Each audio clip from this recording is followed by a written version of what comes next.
आपण काय बघितलं होतं काल? सप्लाय एंट्रीमध्ये काय येतं? सेक्शन 7 सेक्शन 1 मध्ये क्लॉज A, B आणि C हे क्वालिफाय करतात एखादं ट्रान्झॅक्शन सप्लाय आहे की नाही. आता एखादं ट्रान्झॅक्शन क्वालिफाय झालंच ॲज अ सप्लाय म्हणून, तर मग तो सप्लाय गुड्सचा आहे का सर्व्हिसचा आहे? वेअर सर्टन ॲक्टिव्हिटीज और transactions constitute supply in accordance with the provision of subsection 1.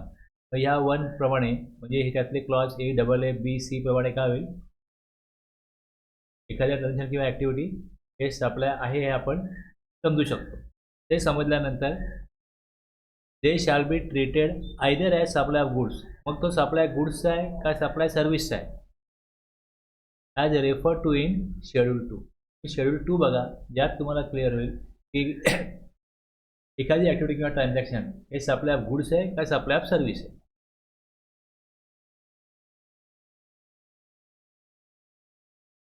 The activities or transaction to be treated as supply of goods or supply of services as referred to in schedule 2.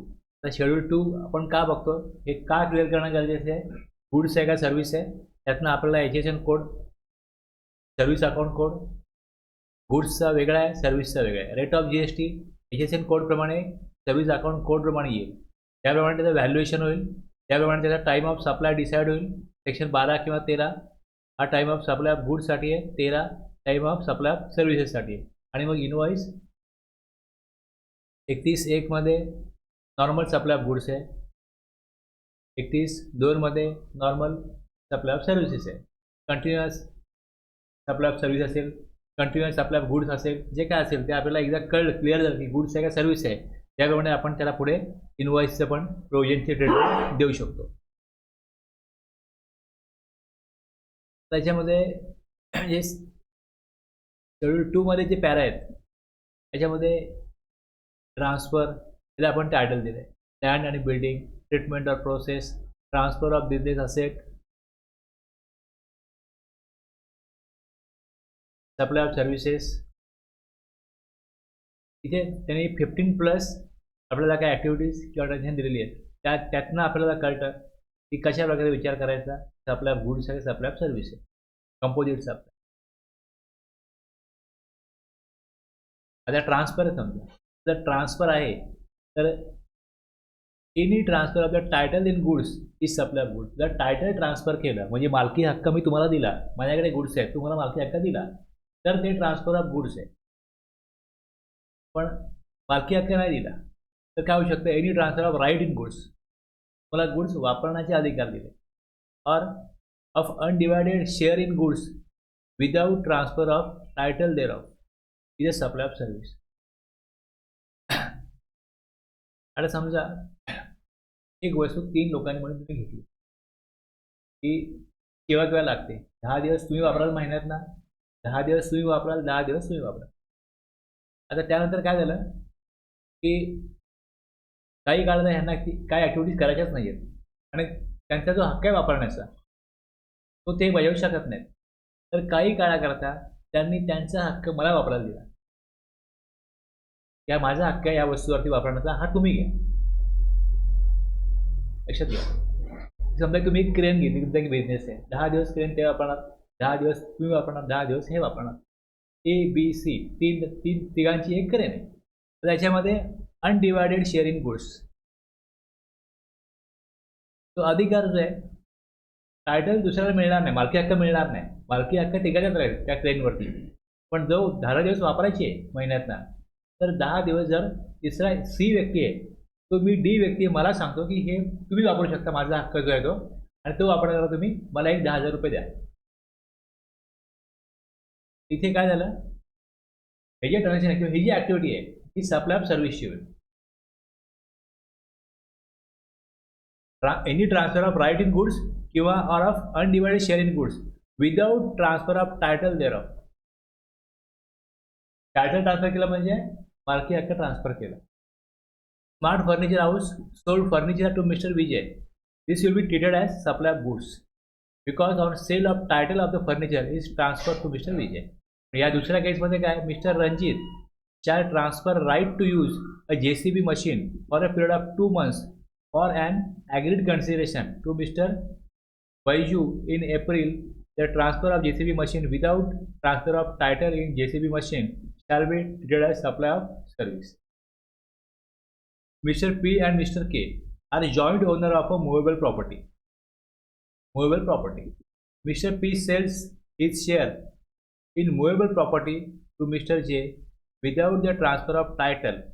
It would be treated as supply of. Okay.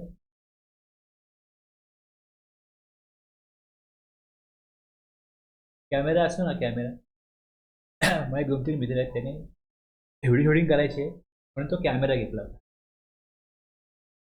तेव्हा त्याने म्हणून camera घेतला आणि त्यांना order मिळाला का ते camera घेऊन ते जायचे.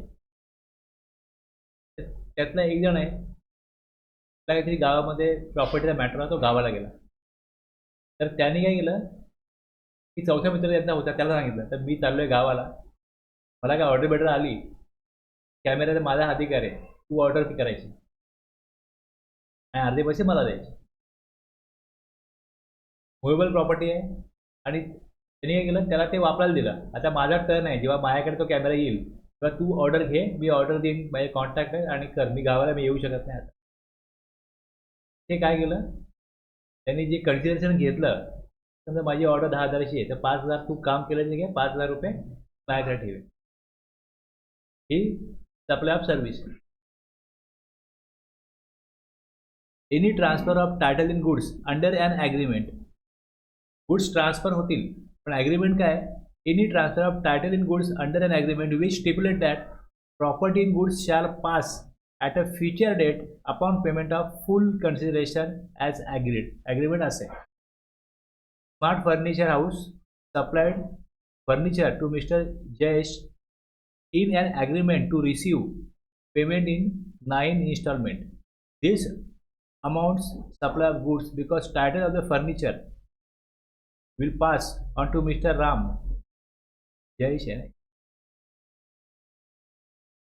Jayesh in future on completion the payment of 9 installment. तर इथे वापरायला गुड्सच मिळत आहेत, पण गुड्सचं टायटल कशा प्रकारे मिळतं की नाही मिळतं याच्यावर ठरतं की हे सप्लाय ऑफ गुड्स आहे का सप्लाय ऑफ सर्व्हिस आहे. पहिली केस बघितली, transfer of title in goods होत आहे तर सप्लाय ऑफ गुड्स. तिसरी केस बघितली, यात ट्रान्सफर ऑफ टायटल फ्युचरमध्ये राहते, हे पण सप्लाय ऑफ गुड्स आहे. दुसरी केस जी बघितली की ट्रान्सफर ऑफ राईट, वापरण्याचा अधिकार किंवा transfer of undivided share in goods without the transfer of title असेल तर हे सप्लाय ऑफ सर्व्हिस होईल.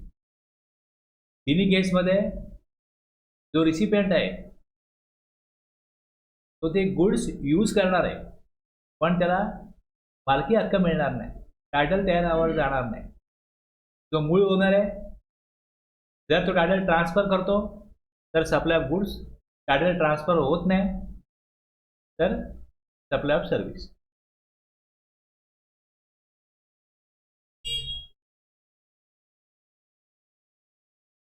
Lease of land and building. Land and building आहे, any lease, tenancy, easement, licence to occupy land. तर licence दिलं, occupy land, supply of service होईल. Mr. Suresh let out land on lease to Damani Tours. The letting out of land on lease is considered as supply of service. Any lease or letting out of the building, including building कशी असो, commercial असो, industrial, residential complex, for business or commerce, either wholly or partly, supply of services. यात काय complication नाही. Lease, tenancy of land, supply of service होईल. Lease or letting out of the building, हे पण supply of service होईल.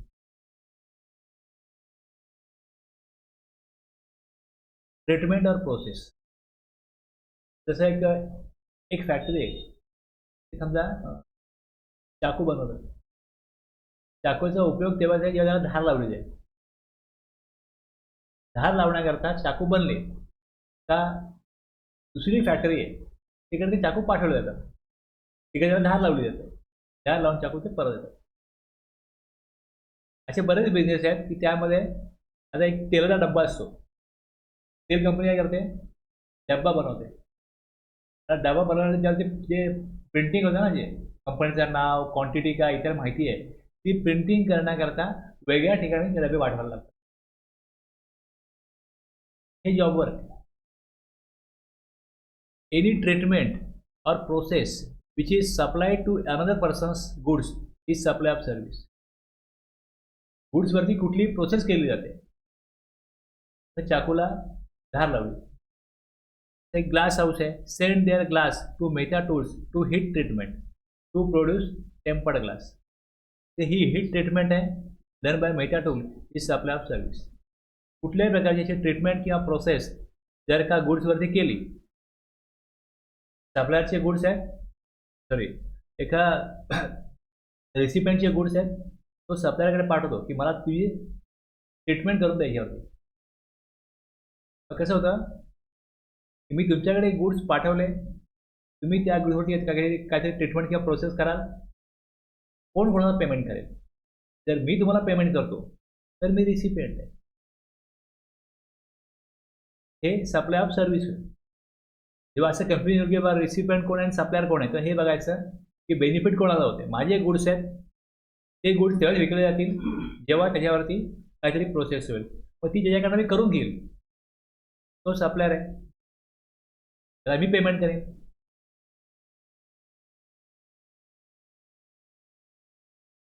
Transfer of business asset, business asset transfer केले.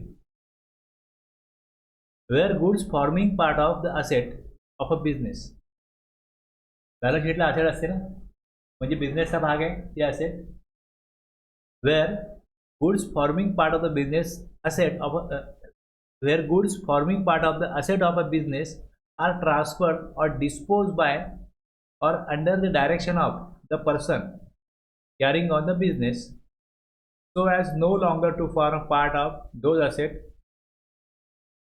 Such transfer or disposal is supply of goods by the person.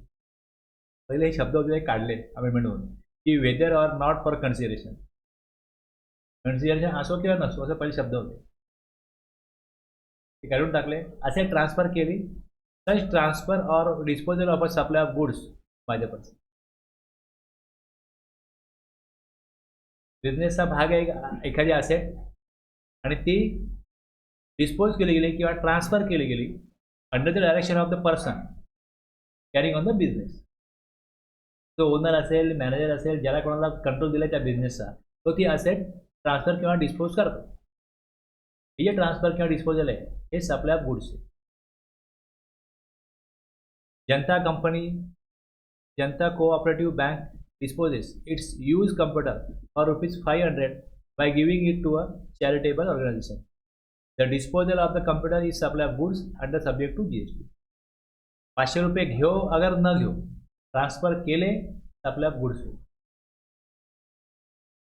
GST registered retailer is in the business of supplying mineral water. His family is consuming 100 bottles of a mineral water regularly every month. The disposal of the mineral water for his family's consumption is a supply of goods and subject to GST. Star Furniture Enterprise, a sole proprietor, is in the business of selling furniture. Its owner took a set of furniture to furnish his bedroom permanently. बिझनेसची asset आहे, fix asset असू शकते किंवा stock in trade, जी विकायला ठेवलेली वस्तू आहे ती असू शकते. जर ते ट्रान्सफर करतो तो व्यक्ती तर ते सप्लाय ऑफ गुड्स होईल. लक्षात घ्या. The transfer of the furniture by the owner whether or not for consideration is supply of goods and subject to GST. आता ही एंट्री महत्त्वाची लक्षात घ्या की जे लोक काय वस्तू परचेस करतात त्याला विचारलं इथे ही वस्तू कुठे गेली, ते मीच वापरली. मीच वापरली तर मग त्याचा GST, मीच वापरली GST कसा आहे. ट्रान्सफर ऑफ गुड्स झालेले आहेत, हा सप्लाय ऑफ गुड्स आहे.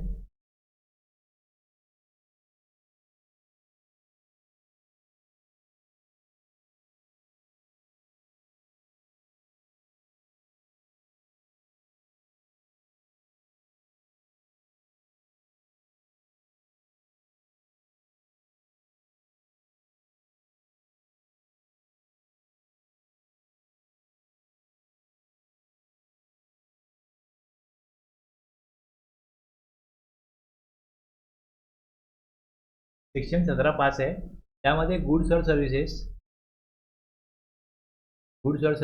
और both use for personal consumption अशी गिनते. याचा ITC घ्यायचा नाही. तेच आहे, ITC कशाकरता मिळतो की आउटपुट टॅक्स कलेक्ट करताय म्हणून तुम्हाला इनपुट टॅक्स क्रेडिट मिळतं.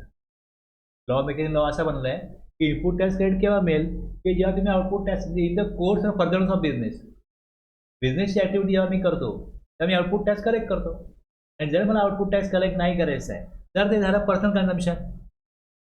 एक तर तुम्ही ITC रिव्हर्स करा किंवा जर ITC घेतला आहे तर त्या ट्रान्सफर झालेला आहे, टॅक्स कलेक्ट करा किंवा त्याचा टॅक्स तुम्हाला देणं लागतं, टॅक्सची लायबिलिटी येणार. असे लोक करतात ना की माझ्याच ग्रोसरी स्टोर आहे, मला वस्तू पाहिजे, मी काही दुसऱ्यांना विकत आणू, स्वतः कन्झ्युम केला त्या वस्तू तर त्याचा ITC रिव्हर्स करणं अपेक्षित आहे. ते झालं पर्सनल कन्झम्पशन. मग सेक्शन 17 बघा, त्याचा सबसेक्शन 5 बघा, तो काय सांगतो. त्यात हे सांगितलेलं आहे, input tax credit shall not be available in respect of the following. आता आपण हे म्हटलं, जर पर्सनल कन्झम्पशन केलेलं आहे गुड सर्व्हिसेसचं तर त्याचा ITC घेऊ नये. आणि जर त्याचा ITC घेतलेला आहे तर मग रिव्हर्स केला पाहिजे, किंवा जर तो घेतलेला आहे तर आउटपुट टॅक्स मग त्याच्यावरती देणं लागेल. कळलं ह्या एंट्रीचा उपयोग काय. ट्रान्सफर ऑफ बिझनेस असेट जर केली, बिझनेस असेट फिक्स असेट असो किंवा स्टॉक इन ट्रेड असो, सप्लाय ऑफ गुड्स होईल आणि सप्लाय झाला तर टॅक्स येणार. Wear by or under the direction of a person carrying on a business goods held or used for the purposes of the business are put to any private use. आता बघा ह्या chair आहे, ह्या chair मी purchase केली. Okay, आता जर ह्या chair विकणारा जो माणूस आहे त्यांनी जर ह्या चेअर कोणाला वापरायला दिल्या,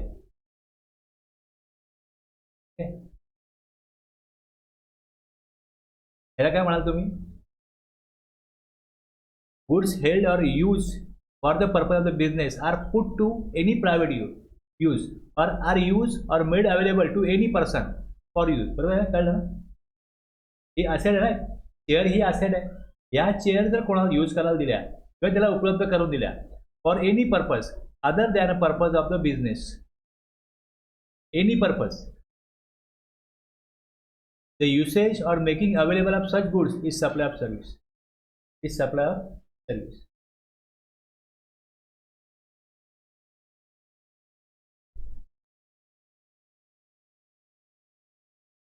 तर आपण सेक्शन 7(1) काय बोलतो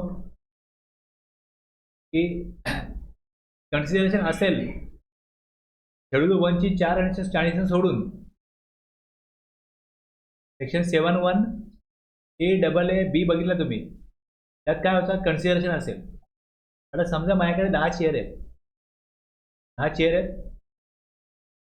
मी हे कोणाला यूज करायला दिल्या आणि त्याला सांगितलं बा 4 तुला चेअर पाहिजे घेऊन जा, मी याचं 100 रुपये भाडं घेईन. जर मी 100 रुपयाचं भाडं घेतो तर हा सप्लाय ऑफ सर्व्हिस होईल आणि त्याच्यावरती मला मग सप्लाय झाला तर GST ॲप्लिकेबल होईल. पण जर मी हे फ्री ऑफ चार्ज वापरायला देतो कोणाला तर सप्लायमध्येच येणार नाही, पण कन्सिडरेशन नाही आहे. आणि मी चेअर कोणाला यूज करायला दिल्या हे शेड्यूल 1 मधल्या 4 ॲक्टिव्हिटीमध्ये येत नाही. हे पण लक्षात, हा मुद्दा पण लक्षात घ्या. जर कन्सिडरेशन घेतच नाहीये आणि मी कोणाला यूज करायला दिलं, सोसायटीची मीटिंग आहे किंवा सोसायटीमध्ये कार्यक्रम आहे, तरी सांगितलं तुमचे 10 चेअर द्याल का आम्हाला कार्यक्रमासाठी, मी दिल्या त्यांना. त्यांनी 1 दिवस वापरल्या, कार्यक्रम झाला, मला परत केल्या आणि मी कुठे कन्सिडरेशन घेत नाही तर हे सप्लायच्या स्कोपमध्ये येणार नाही. लक्षात ना. जर माझा GSTमध्ये नंबर असेल आणि मी माझ्या कुठल्या आधारे यूज करायला दिल्या, माझ्याकडे प्रोजेक्टर आहे, मी कोणाला प्रोजेक्टर यूज करायला देतो आणि मी त्याचं भाडं घेतो, ते सप्लाय ऑफ सर्व्हिस आहे. बिझनेसची असेल मी कोणाला यूज करायला दिली, त्यांना उपलब्ध करून दिली. Where by or under the direction of person carrying on a business goods held or use for the purpose of the business. बिझनेसची ॲसेट आहे, are put to any private use or are used or made available to any person for use for any purpose other than the purpose of the business, the usage or making available of such goods is a supply of service. तर consideration असेल तरच येईल, कारण की पहिले वरती जेव्हा आपण म्हटलं की सप्लाय आहे तर केव्हा होईल सप्लाय, तर कन्सिडरेशन घेते सप्लायमध्ये येईल. शेड्यूल 1 मध्ये ऍक्टिव्हिटी नाही येईल. जर मी कन्सिडरेशन घेतो तर सप्लाय ऑफ सर्व्हिस आहे. त्याला लिंक करून त्याबरोबर संबंध जोडून वाचा.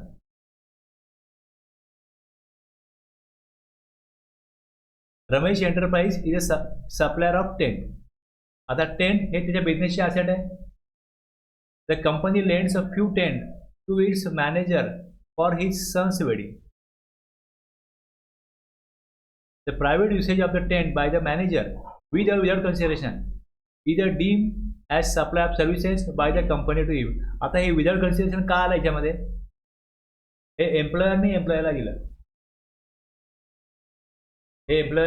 दिलं. Ramesh enterprises is a supplier of tents. The company lends a few tent to its manager to his sons wedding. जर त्या शेड्यूल 1 मधलं मॅनेजर असेल तर विदाउट कन्सिडरेशन पण सप्लाय होतं. Mr. Yogesh gives generator sets on the rental basis to various customers. He gives a generator set to his brother-in-law for a period of 1 month in January on the occasion of some function in the home of his brother-in-law, and thereafter generator brought back to the showroom. The activity of making available a said generator for the private use of the brother-in-law of Mr. Y treated as supply of service. हे supply of service. पण तरी मी परत सांगतो की जर त्याचे consideration असेल, तिकडे दिलेलं आहे की कन्सिडरेशन आहे का, तर मग सप्लायमध्येच येणार नाही. तर मग इथे पुढे मग ते सप्लाय ऑफ गुड्स आहे किंवा सप्लाय ऑफ सर्व्हिस आहे म्हणण्याची काही बघण्याची काही गरजच नाही.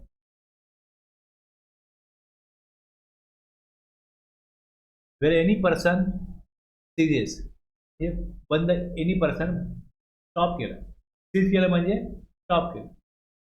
To be a taxable person, त्याने आपला जीएसटी नंबर कॅन्सल केला. कॅन्सल करतो एखादा व्यक्ती.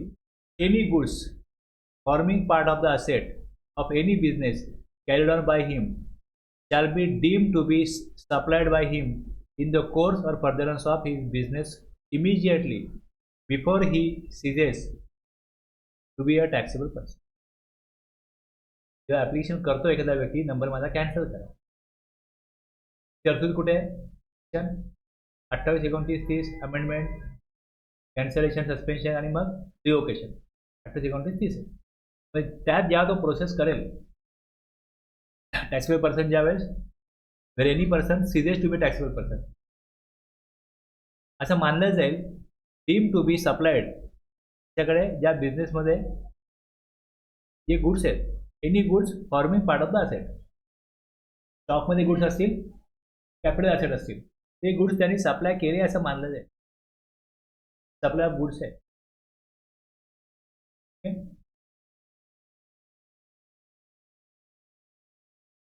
अनलेस काय अपवाद काय, unless the business is transferred as a going concern to another person. Business transfer केला as a going concern to another person.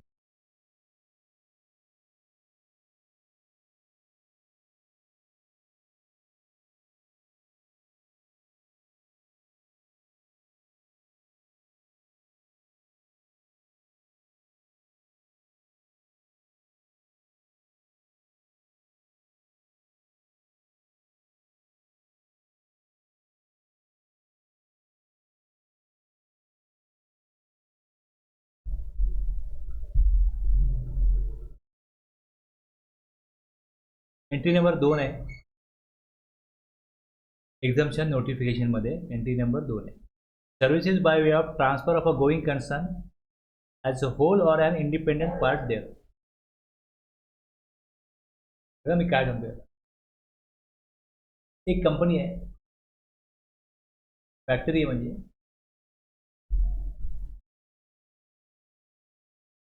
त्यांची एक सिमेंटची फॅक्टरी आहे आणि एक स्टीलची फॅक्टरी. त्यांचा स्टीलचा बिझनेस चांगला चालतोय आणि सिमेंटचा बिझनेस त्यांना काय बरोबर त्याला जमत नाही, तर त्यांनी सिमेंटची फॅक्टरी ट्रान्सफर केली.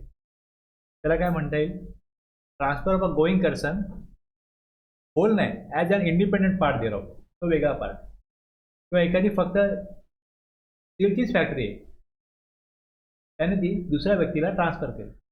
मोठ्या कंपनीने छोट्या कंपनीचा बिझनेस टेक ओव्हर केला, असं होतं ना. जर अशा प्रकारे टेक ओव्हर केली, एक कंपनी दुसऱ्या कंपनीला टेक ओव्हर करते, तर तो जो व्यवहार आहे,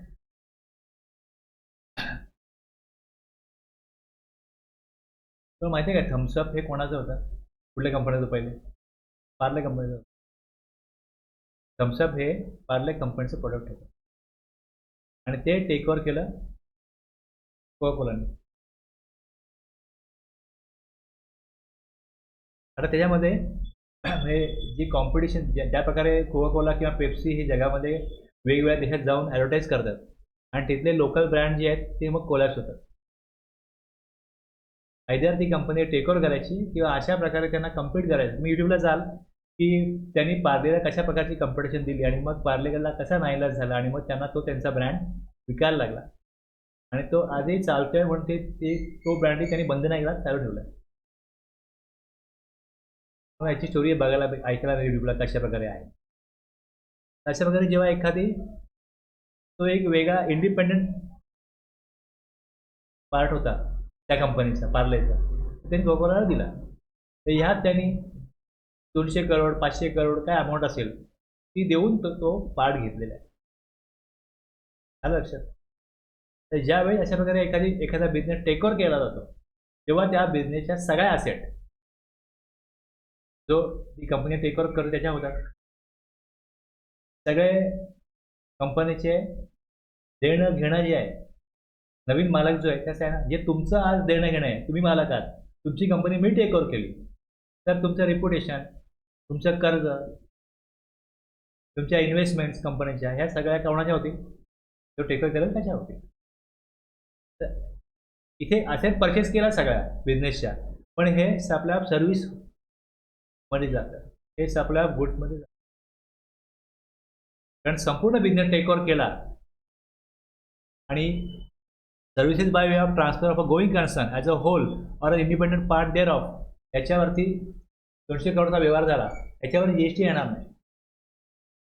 एक्झाम्पल आहे, एंट्री काय सांगते की एक्झाम्पल आहे. Transfer of a going concern means transfer of running business which is capable of hearing being carried on by the purchaser. जो पर्चेसर आहे तो पुढे बिझनेस कंटिन्यू करणार आहे. जर तो बिझनेस कंटिन्यू करतोय, बिझनेस पुढे चालू आहे. आता एखादा समजा बिझनेस असा आहे की जो टेक ओव्हर करणार आहे, तो जेव्हा परचेस करेल, सपोज त्यांनी सप्लायला GST दिला, जरी सप्लायर तो गव्हर्नमेंटकडे जमा करेल आणि जो घेणार आहे थोडंसं ITC घेईल, बिझनेस पुढे कंटिन्यू करेल. तर आणि दुसरी गोष्ट, एखादा बिझनेस ज्यावेळेस बंद पडू शकतो आणि दुसऱ्या एखाद्याला वाटतं की आपण तो बिझनेस टेक ओव्हर करून आपण तो पुढे परत प्रॉपरली डेव्हलप करू शकतो, तर अनेक कामगारांना त्यामुळे रोजगार जो जाणार असतो तो जात नाही. त्यातनं असं आलं, गव्हर्नमेंटला गरज वाटली की आपण ह्याला एक्झाम करू, त्याच्यावर टॅक्स नाही घ्यायचं, तुम्ही टेक ओव्हर करा, ती कंपनी चालू ठेवा पुढे, म्हणजे अनेक लोकांना तो रोजगार जो मिळतोय तो मिळत राहील, ते बेकार होणार नाहीत, बेरोजगार होणार नाही. परत आपण आपल्या येऊया आपल्या एंट्रीवरती. Any person ceases to be taxable person, any forming part of the asset or any business carried on by him shall be deemed to be supplied by him. त्या बिझनेसमध्ये ज्या काही असेट्स आहेत मानले जाईल की त्या असेट ट्रान्सफर केल्या, ते सप्लाय केल्यात आणि तो सप्लाय ऑफ गुड्स आहे, unless the business is transferred as a going concern to another person.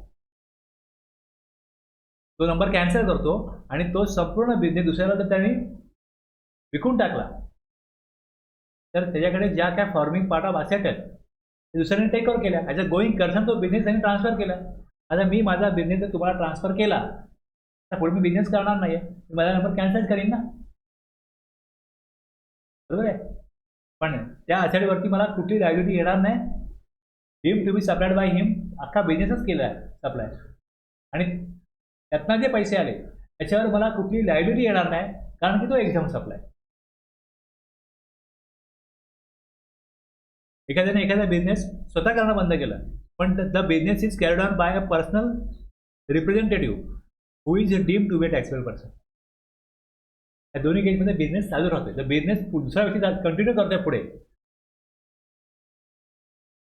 तर मग कुठली लायबिलिटी येत नाही, मग ते सप्लाय ऑफ गुड्स होत नाही. आलं लक्षात? Mr. A is a GST registered shoe store owner. As his business has substantially reduced over the last year, he has decided to close the business and retire. At the time of deregistration, he has goods on hand valued at stock rupees 5,000. The stock of 5,000 shall be deemed to be supplied by. जे goods होते ते supply झाले असं मानलं. ज्यावेळेस एखादा business बंद होतो तेव्हा त्याच्या स्टॉकमध्ये काही गुड्स असतील त्याच्यावरती त्यांनी जीएसटी भरणं अपेक्षित आहे, कारण त्यांनी त्याच्यावरती ITC घेतला होता.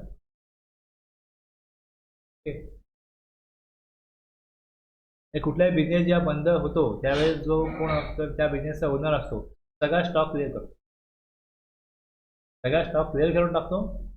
त्यावेळेस नंतर मग काय होतं, स्टॉकमध्ये काही गुड्स दाखवत नाही आणि मग तो ॲप्लिकेशन करतो कॅन्सलेशनसाठी, आणि स्टॉकमध्ये काही गुड्स नव्हते हे लागतं. कारण जर गुड्स स्टॉकमध्ये असतील त्याला लायबिलिटी आहे. Transfer disposal of business asset, supply of goods, putting out to private use, making available goods to another person for non-business purpose, services, deregistration of business, deemed supply of goods.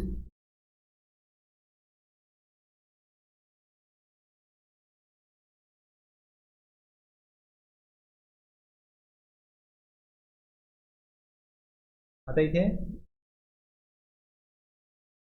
काही अशी transactions आहेत जी supply of service आहे, supply of services असणार आहे. Renting of immovable property, Rama rented her shop to Jaya for her business for a period of 1 year. Renting of Rama's shop will be treated as supply of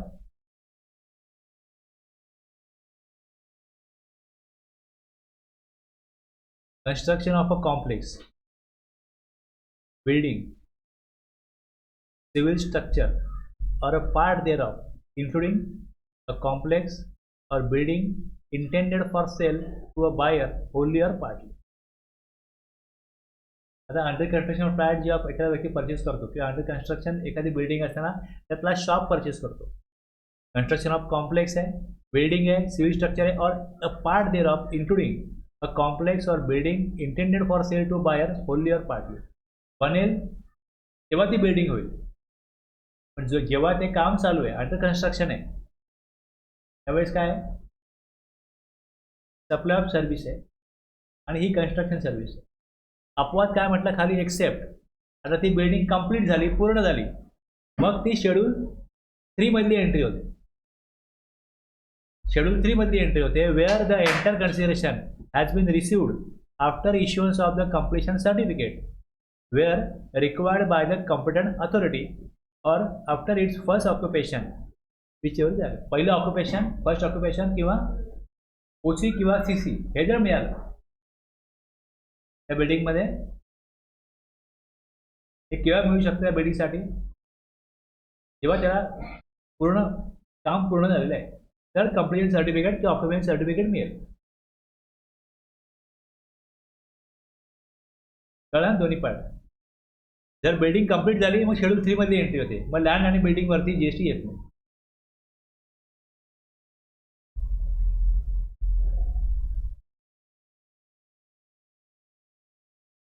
Competent authority means the government or any authority authorized to issue completion certificate. महानगरपालिका असेल, सिडको असेल, नायना असेल, यांच्याकडनं permission घ्यायला लागते कधी बांधकाम करण्याकरता, आणि मग त्याप्रमाणे बांधकाम झाल्यानंतर ते चेक होतं बरोबर प्लॅनप्रमाणे बांधकाम झालं की नाही झालं. झालं असेल मग त्याला कंप्लिएंट सर्टिफिकेट मिळतं.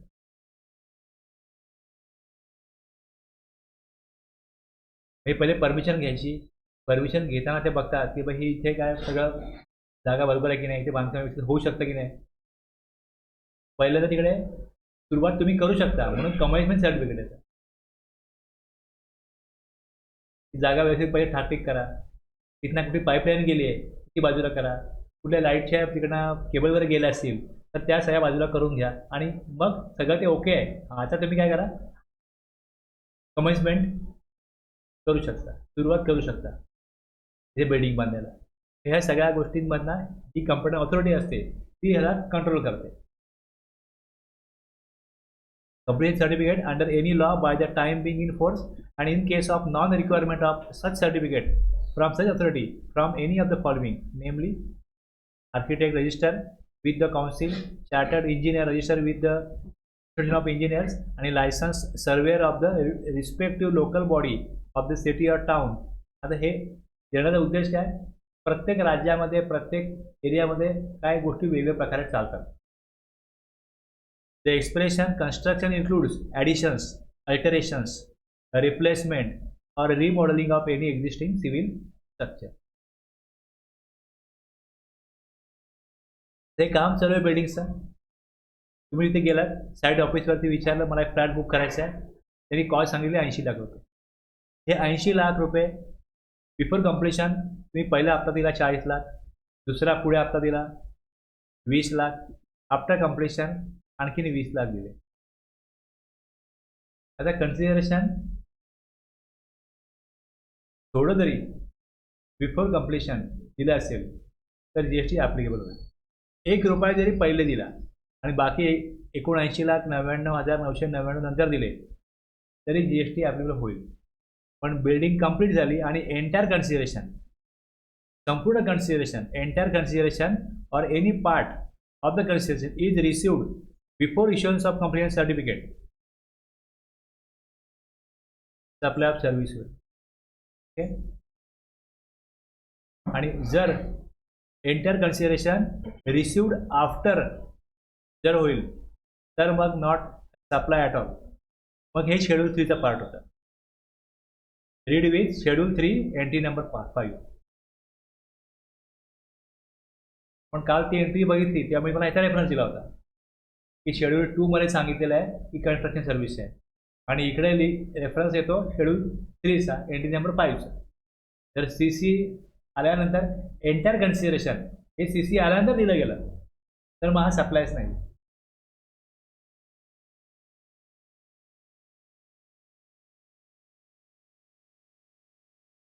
Temporary transfer or permitting to use or enjoyment of any intellectual property right.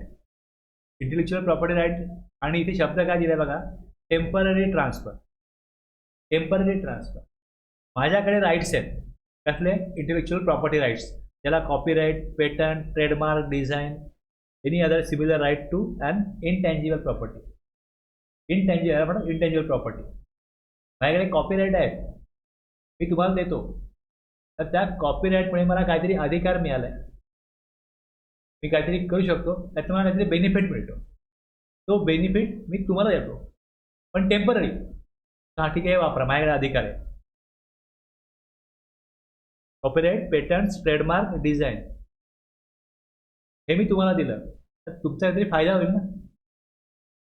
हे माझ्याकडे काहीतरी आहे, तुम्हाला याचा फायदा होतो, पण ते त्याला टच करता येत नाही, त्याला हाताळता येत नाही. ते इंटँजिबल प्रॉपर्टी. टँजिबल म्हणजे आपण त्याला हाताळू शकतो, इंटँजिबल तर बेनिफिट मिळतोय पण त्याला हाताळू शकत नाही, इंटँजिबल प्रॉपर्टी. आता जर हे टेम्पररी ट्रान्सफर केले तर सप्लाय ऑफ सर्व्हिस आहे, आणि जर परमनंटली ट्रान्सफर केले म्हणजे माझ्या बॅलन्स शीटला आहे ना कॉपीराईट, जे पेटंट्स आहे, ट्रेडमार्क, डिझाईन्स आहे, हे तुमच्या बॅलन्स शीटला येणार, तुमचा अधिकार. बॅलन्स शीटला काय येतं, असेट येतं. असेट वापरायला दिली तर सप्लाय ऑफ सर्व्हिस आहे, असेट कायमची ट्रान्सफर केली सप्लाय ऑफ गुड्स आहे, तोच नियम इथे लागू आहे. टेम्पररी ट्रान्सफर म्हटलं, permitting the use or enjoyment of any intellectual property right, हे सप्लाय ऑफ सर्व्हिस आहे. Intellectual property right normally treated as movable property म्हणजे गुड्स आहेत. X Limited allows the use of its patent process to Y Limited against consideration of rupees 95 crore. त्यांना वापरायला दिले patent rights. Patent हा intellectual property right आहे.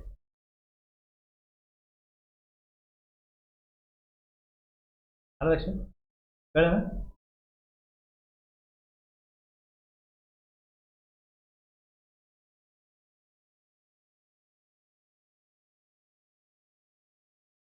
तर बघा, सगळ्या बँकांमध्ये सगळ्या बँका कम्प्युटराइज झाल्या. आता बँकांना सगळं काम जे मॅन्युअली चालायचं, रजिस्टरमध्ये चालायचं, हे सगळं कम्प्युटरमध्ये व्हायला लागलं. मग इथे त्याकरता सॉफ्टवेअर कंपनीला कॉन्ट्रॅक्ट दिला असेल बँकांनी, आणि मग त्यांनी ते सॉफ्टवेअर डेव्हलप केलं, डिझाईन केलं, त्याचं प्रोग्रामिंग केलं. कस्टमायझेशनचा अर्थ असा आहे की आता एक सॉफ्टवेअर बनवून दिलेलं आहे, त्याच्यामध्ये नवीन स्कीम आली, फिक्स डिपॉझिट, रिकरिंग डिपॉझिट, आणखीन मग मुलांच्या भविष्याकरता काही योजना आहे, त्याकरता काहीतरी तुम्ही पैसे जमा करा. कुठल्याही प्रकारची अशी काही योजना आली का त्या सॉफ्टवेअरमध्ये वेळोवेळी बदल करायला लागतो. Customisation, adaptation, upgradation, enhancement, implementation of information technology software, ही सप्लाय ऑफ सर्व्हिस. म्हणजे सॉफ्टवेअर कंपनी बँकेसाठी जे सॉफ्टवेअरमध्ये development, design, programming, customisation, adaptation, upgradation, enhancement, implementation of information technology सॉफ्टवेअरमध्ये जे करेल. Bank of India pays software development, design and maintenance charges to software development company to design, maintain, develop and upgrade and banking software for various activities of bank.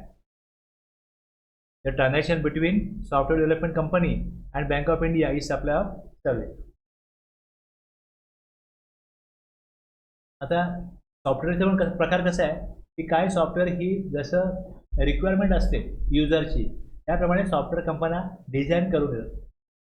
पण जे general use आहे त्याकरता software ready असतं. तर आपण मार्केटला गेलो तर तुम्हाला कपडा घेऊन कपडे शिवून घ्यायचे आहेत, पण त्याला काय म्हणतो टेलरमेड. टेलरकडनं कपडे शिवून घ्यायचे. पण ज्या माणसाचं जनरल साईज आहे त्यांना रेडीमेड कपडे मिळतात. तर रेडीमेड कपडे जर ते कपडे जर शिवून घेतले, कपडा देऊन कपडे शिवून घेतले तर ते काय होईल, सप्लाय ऑफ सर्व्हिस होईल. पण तुम्ही कपडे डायरेक्ट तयार ते विकत घेतले, ते सप्लाय ऑफ गुड्स होईल ना. त्याच प्रकारे सॉफ्टवेअरचं पण होतं. जी सॉफ्टवेअर रेडी आहे, तयार आहे, ती विकत घेतली. जसं हे टॅली सॉफ्टवेअर आहे, MS ऑफिस सॉफ्टवेअर आहे, किंवा एखादा गेम आहे, चेसचा गेम आहे, कोणी विकत घेतला. Sale of supply of goods, prepack software. Prepack software हे सप्लाय ऑफ गुड्स आहे. एखाद्या सॉफ्टवेअरचा लायसन्स घेतो आपण, तर licence to use prepack software हे सप्लाय ऑफ सर्व्हिस होईल. ती कंपनी फक्त लायसन्स विकते की हे लायसन आहे सर, तर लायसन्स विकते तर मग सप्लाय ऑफ सर्व्हिस होईल. हे टेलरमेड सॉफ्टवेअर आहे as per the requirement of customer. Service provider ते सॉफ्टवेअर बनवून देतो, सॉफ्टवेअर कंपनी सॉफ्टवेअर बनवून देते. तुम्ही 99 बघाल, हा HSN नाही, हा सर्व्हिस अकाउंट कोड आहे 99. आणि ह्याचा HSN बघाल तर 85238020 असं. कळलं? थोडी एक्स्ट्रा माहिती दिली की सॉफ्टवेअर जर डेव्हलप करून घेतलं. हां, आता ज्यावेळेस आमची रिक्वायरमेंट आहे, बँक काय म्हणते की हे तुम्ही सॉफ्टवेअर डिझाईन करून द्या. आता एखादी कंपनी बोलेल की आम्ही 10 बँकांकरता जे सॉफ्टवेअर बनवलं आहे तुमच्याकरता पण तेच लागेल. पण प्रत्येक बँकेकडे स्वतःच्या काहीतरी योजना असतात, त्यांना त्याच्यामध्ये वेळोवेळी टाकून पाहिजे असतात, अपडेट करून पाहिजे असतात. हे सगळं कॉन्ट्रॅक्ट ती कंपनी घेते. आणि प्लस त्यातले काही फीचर वगैरे वापरायचे असतील तर मग त्यांना सपोर्ट सर्व्हिस देणं हे पण त्या सॉफ्टवेअर कंपनीचं काम आहे. तुम्ही हा ऑप्शन ठेवला आहे कुठे? म्हणजे मला माझा अनुभव आहे की माझं एक लोन होतं, बँकेत गेलो, बोललो हे लोन सगळं मला क्लिअर करायचं, काय तो इंटरेस्ट काढा आणि मला सांगा. तुम्हाला बोलतो ठीक आहे, कधी करणार? बोलो कधी करणार नाही, मी आत्ता करू शकतो, मला इंटरेस्ट सांगा, उद्या या. असं करत त्यांनी महिना घालवला. काय ते करा, नाही ते जरा तो ऑप्शन सापडत नाही आहे, ते मी विचारतो. त्यांनी काय करायला पाहिजे होतं, सॉफ्टवेअर कंपनीला कॉल करायला पाहिजे, पण तो करत नव्हता. पण त्याने जेव्हा तो कॉल केला कॉल सेंटरला त्या सॉफ्टवेअर कंपनीच्या, मग त्यांनी वेळ देऊन त्यांना करून जेव्हा सांगितलं तेव्हा त्याला कळलं. तेव्हा त्यांनी इंटरेस्ट काढला आणि मला सांगितलं एवढा इंटरेस्ट भरा, एवढी अमाऊंट भरली तुमचं अकाउंट क्लोज होईल. त्यांनी काय केलं, 4 लोकांना विचारलं ऑफिसमध्ये, कोणालाच माहीत नाही. स्टाफ बदलत असतो, कोणी ते ऑप्शन वापरलाच नव्हता असा. त्यामुळे सॉफ्टवेअर कंपनी मी एका माणसाचं अकाउंट ट्रान्सफर करायचं होतं, ते माझं अकाउंट ट्रान्सफर करून द्या.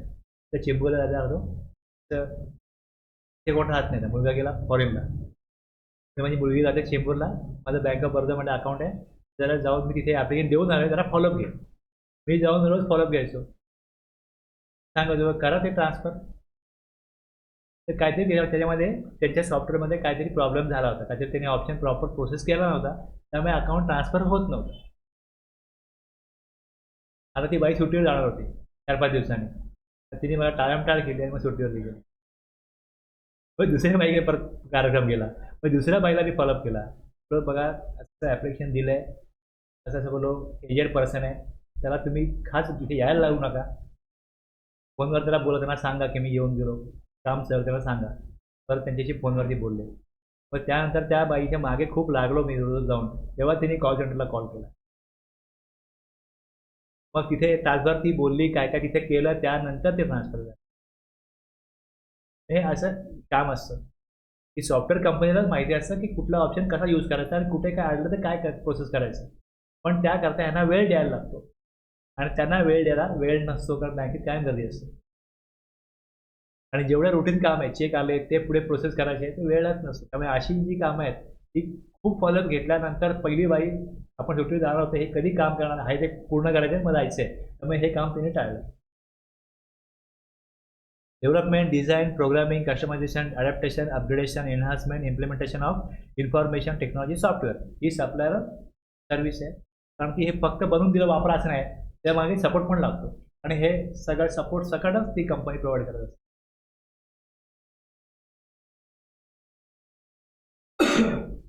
Agreeing to the obligation to refrain from an act or to tolerate an act or a situation or to do an act.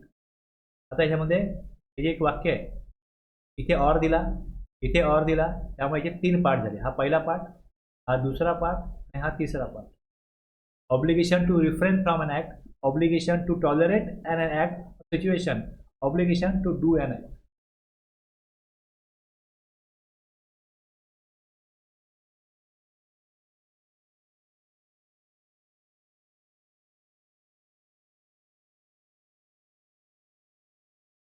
Obligation to refrain from act, याचा अर्थ करतो हिंदीमध्ये ना करने के लिए राजी करणे. Means any act which binds a person of not to do or not doing a particular thing in a particular manner as a given circumstances. Mr. Rajesh, an employee of Infosys, agrees not to work with Tata Consultancy Services for at least 2 years. By signing a non-compete agreement and against payment of rupees 10 lakh, this refers to refrain from an act. It is a supply of obligation to tolerate an act or a situation. सहन करना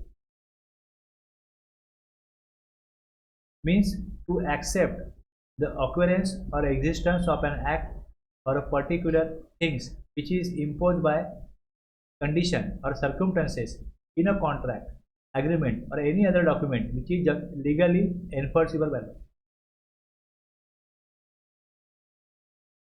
The penalty or early termination of rental lease agreement. 5 वर्षाचं agreement आहे, जर terminate केलं 5 वर्षाच्या अगोदर, agreement कोणाचं आहे, लँड ओनरचं आणि टेनंटचं. टेनंटनी 5 वर्ष ती जागा वापरलीच पाहिजे आणि लँड ओनरनी ती जागा 5 वर्ष वापरायला दिलीच पाहिजे. जो ॲग्रीमेंट टर्मिनेट करेल तो दुसऱ्या पार्टीला 1 लाख रुपये चार्जेस देईल, असं ॲग्रीमेंट आहे. Early termination of rental and lease agreement, इथे obligation to tolerate and act of situation, हे सप्लाय ऑफ सर्व्हिसेस. ते 1 लाख रुपये तुम्ही का दिले, माझी जागा आहे, तुम्ही यूज करताय, 5 वर्षाचा आपला ॲग्रीमेंट आहे, मला गरज पडली, तुम्हाला बोललो 3 वर्षानंतर ती जागा खाली करा. अशा वगैरे जर मी गरज पडली जागा घेऊ शकतो असं ॲग्रीमेंट दिलं आहे, पण मला 1 लाख रुपये तुम्हाला द्यायला लागतील, कारण 5 वर्षाचं ॲग्रीमेंट आपलं पूर्ण झालेलं नव्हतं. तर मग हे 1,00,000 रुपये हे जे देवाणघेवाण होते ही सप्लाय ऑफ गुड्स आहे, सप्लाय ऑफ सर्व्हिस आहे. ही सप्लाय ऑफ सर्व्हिस आहे.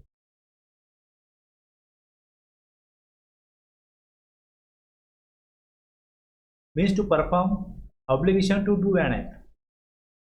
means to perform or to do something necessary prescribed in an agreement, contract, or any other document which is required under any law for time being force. A company M might approach a distributor or trader not to deal in goods of a competitor company J, whom it is in stiff competition in the market, and if the trader obliges to do so for a certain consideration, it is obligation to do an act and it is supply of service. जर तुम्ही Coca Cola विकत असाल तर Pepsi नाही विकायची. काय करता, Coca Cola company सांगते तुम्हाला आम्ही 1,00,000 रुपये देतो, पण ती एजन्सी घ्यायची नाही. ते जेवढ्या एजन्सी कोकाकोलाच्या असतील ते कोकाकोला आणि थम्सअपच विकते, ते पेप्सी विकणार नाही. दुसरा कुठला ब्रँड तुम्ही डिस्ट्रिब्युटरशिप घ्यायची नाही. त्याकरता त्यांनी काही अमाऊंट पे केली तर ही सप्लाय ऑफ सर्व्हिस आहे. ह्यात सप्लाय ऑफ सर्व्हिसमध्ये काय होतं, agreeing to the obligation to refrain from an act or to tolerate an act or situation or to do an act. ना करने के लिए राजी करना, सहन करना आणि काहीतरी ऑब्लिगेशन आहे काहीतरी करण्याचं. Transfer of the right to use any goods for any purpose. Transfer of the right to use any goods for any purpose for cash, deferred payment or other valuable consideration. Mr. Gada shall transfer right to use a laptop or printer for a period of 6 months from an agreed consideration to Mr. Bide in April. The transfer of the right to use a laptop and printer shall be treated as supply of. पण यामध्ये काय काय बघितलं, rentable immovable property बघितलं, construction tended for sale बघितलं, intellectual property right बघितलं, information technology software बघितलं, tolerance not to do an act बघितलं आणि transfer of right to use the goods.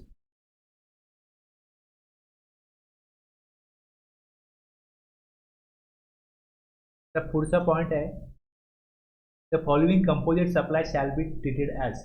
तर कंपोजिट सप्लाय काय असतं, कंपोजिट सप्लाय कशाला म्हणतात हे आपल्याला दिलंय क्लॉज 30 मध्ये सेक्शन 2 मध्ये. Composite supply means supply made by taxable person to a recipient consisting 2 or more taxable supplies of goods किंवा सर्व्हिसेस. आता ज्यावेळेस AC सप्लाय केला जातो तेव्हा AC काय कोण काउंटरवरून घेऊन जात नाही. ती परचेस केला तुम्ही सांगाल माझ्या घरी फिट करून द्या, म्हणजे जो AC विकला जातोय ती कंपनी करेल, ट्रान्सपोर्ट करेल. पण तेच तुमचं घर जर सिटीमध्ये नाही आहे, सिटीच्या बाहेर आहे 5-10 किलोमीटर, तर ते तुम्हाला सांगतील की आम्ही एवढ्या एरियामध्ये ट्रान्सपोर्ट चार्जेस घेत नाही. पण तुमचा थोडा एरिया शहराच्या बाहेर आहे, थोडा लांब आहे, अर्धा पाऊण तास ट्रान्सपोर्ट करायला लागेल, मग तुम्हाला 500 रुपये चार्ज लागेल. ओके. आता इकडे composite supply made by taxable person to a recipient consisting of 2 or more taxable supplies, transport charges, installation charges हे तुम्हाला द्यावे लागतील. सिटीमध्ये तुम्ही घेतलं तर ट्रान्सपोर्ट इन्स्टॉलेशन फ्री आहे, पण जर वेगळ्या सिटीत तुम्हाला पाहिजे असेल तर तुम्हाला ट्रान्सपोर्ट चार्जेस लागतील. सप्लाय काय, AC plus 500 rupees transportation plus 300 rupees installation, इथे एक्स्ट्रा लावले. तर मुख्य सप्लाय काय, प्रिन्सिपल सप्लाय काय, AC आहे. मग त्या गुड्ससाठी where goods are packed and transported with insurance, हे एक्झाम्पल आहे. तर goods supply of goods, packing material, transport and insurance is a composite supply and supply of goods is a principal supply. एक supply करताना दुसऱ्या goods किंवा services दिल्या जात असतील तर तो कंपोजिट सप्लाय होतो. म्हणजे जो मुख्य सप्लाय आहे तो करण्याकरता आणखीन काही गुड्स किंवा सर्व्हिसेस जर लागल्या तर ते कंपोजिट सप्लायमध्ये येतं. Any combination thereof which are naturally bundle, ते काय नॅचरली बंडल आहे, and supplied in conjunction with each other in the ordinary course of business, one of which is principal supply. आता TV किंवा AC घेतला, washing machine घेतली, तर ती त्याच्या घरी शिफ्ट करायची आणि त्याला डेमो द्यायचा, ते चालू करून दाखवायचं. हे नॉर्मली येतच, त्यामुळे याचे वेगळे चार्जेस घेतले जात नाही. पण जर तुम्ही शहरापासून दुसऱ्या शहरात मागवाल की दुसऱ्या गावात मागवाल, लांब मागवाल, तर मग ते एक्स्ट्रा चार्ज घेतात. मग तो एक्स्ट्रा चार्ज बिलावरती येतो, तो आला. नॅचरली बंडल आहे, हे सप्लाय करायचं आहे, म्हणजे ट्रान्सफर करून द्यायलाच पाहिजे, पॅकिंग करून द्यायलाच पाहिजे. मग जर ट्रान्सफर करायचं आहे तर इन्शुरन्स काढायला लागेल, इन्शुरन्स पण काढायला लागेल. हे सगळं जर करायला लागलं तर ते काय झालं, कंपोजिट सप्लाय. तो पहिल्याच गोष्टी सप्लाय आहे, तो पॅकिंग चार्जेस वेगळे, ट्रान्सपोर्टचा सप्लाय वेगळा असा येत नाही. तो सप्लाय त्या गुड्सचाच आहे. तीन वेगळे वेगळे सप्लाय त्यामध्ये येत नाही, तो एकच सप्लाय. आता वर्क कॉन्ट्रॅक्टमध्ये काय होतं, वर्क कॉन्ट्रॅक्टमध्ये तुम्ही वर्क कॉन्ट्रॅक्ट बघाल तर work contract means contract of define केलं आहे क्लॉज 119 मध्ये. Building completion, fitting out, repair, alteration, construction, erection, improvement, maintenance, commissioning, fabrication, installation, modification, renovation याचं कॉन्ट्रॅक्ट दिलं जातं. तर हे बघता ग्रिल वगैरे लावलं ना अशी खिडकीला, जो फॅब्रिकेशन करणार असतो त्याला कॉन्ट्रॅक्ट दिला की सगळं तू करून दे. आता जर त्याचं कॉन्ट्रॅक्ट दिलं, तो विचारतो मटेरियल कोण आणणार, फिटिंग कोण करणार. मग त्याचं मटेरियल पण आहे, फिटिंग ते बनवण्याचे चार्जेस पण आहेत, प्लस फिटिंग पण आहे. यात गुड्स पण आहे आणि सर्व्हिस पण आहे. यात गुड्स पण मोठ्या प्रमाणात आहे आणि सर्व्हिस पण मोठ्या प्रमाणात आहे. ह्यात मुख्य सप्लाय कुठले असंही होत नाही, हा कंपोजिट सप्लाय आहे. पण ह्याच्यामध्ये पहिले वॅट आणि सर्व्हिस टॅक्स दोन्ही लागायचं वर्क कॉन्ट्रॅक्टमध्ये. आता हे काय म्हणतात की ज्या वेळेस following composite supply shall be treated as supply, हे सप्लाय ऑफ सर्व्हिसेस आहे, हे सप्लाय ऑफ सर्व्हिसेस आहे. एक वर्क कॉन्ट्रॅक्ट आणि दुसरं रेस्टॉरंट किंवा कॅटरिंग सर्व्हिस. रेस्टॉरंट किंवा catering service he supply bye way of or as a part of any service or in any other manner whatsoever of goods being food or any other article for human consumption or any drink अशा प्रकारचा जे wine नाही आहे, alcoholic लिकर for human consumption नाही आहे, त्याच्यावरती वेगळा कायदा ॲप्लिकेबल आहे. GST मध्ये येत नाही. म्हणून अदर दॅन अल्कोहोलिक लिकर for human consumption, any drink, असं ड्रिंक जे वाईनमध्ये येत नाही, दारूमध्ये येत नाही. Where such supply service is for cash, deferred payment or other valuable consideration. Okay, हे दोन्ही काय होईल, वर्क कॉन्ट्रॅक्ट आणि रेस्टॉरंट सर्व्हिस किंवा कॅटरिंग सर्व्हिस ही सर्व्हिसमध्येच त्यांनी कॅटेगराईज केली.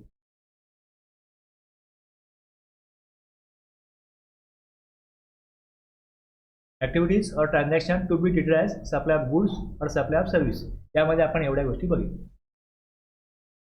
ट्रान्सफर बघितलं, दुसरं लँड आणि बिल्डिंग बघितलं, तिसरं ट्रीटमेंट और प्रोसेस बघितलं, चौथं ट्रान्सफर ऑफ बिझनेस असेट बघितलं, मग सप्लाय ऑफ सर्व्हिसेस बघितले आता, आणि शेवटी आता कंपोजिट सप्लाय हे सप्लाय ऑफ सर्व्हिसेस. हे म्हणजे कशा प्रकारे त्याच्यामध्ये विचार केला जातो हे तुम्हाला कळलं असेल. त्याप्रमाणे एखादं ॲक्टिव्हिटी ट्रान्झॅक्शन असेल जर ह्याच्यावर दिलेलं आहे तर मग त्याप्रमाणे ते सप्लाय ऑफ गुड्स आणि सप्लाय ऑफ सर्व्हिसेस ठरवतात. गुड्सचे राईट्स जर परमनंटली मिळतात, ते क्लिअर होतं की त्या गुड्सवरती संपूर्ण हक्क ट्रान्सफर झाला तर सप्लाय ऑफ गुड्स आहे. पण गुड्स वापरायला दिले कुठल्याही प्रकारे तर मग सप्लाय ऑफ सर्व्हिस, आणि बाकी दिले त्याप्रमाणे सप्लाय ऑफ गुड्स आहे किंवा सप्लाय ऑफ सर्व्हिस आहे हे आपण ठरवायचं.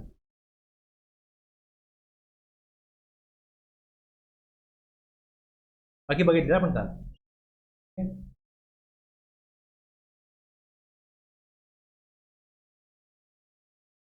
एक्झॅक्टली 1 तास झाला.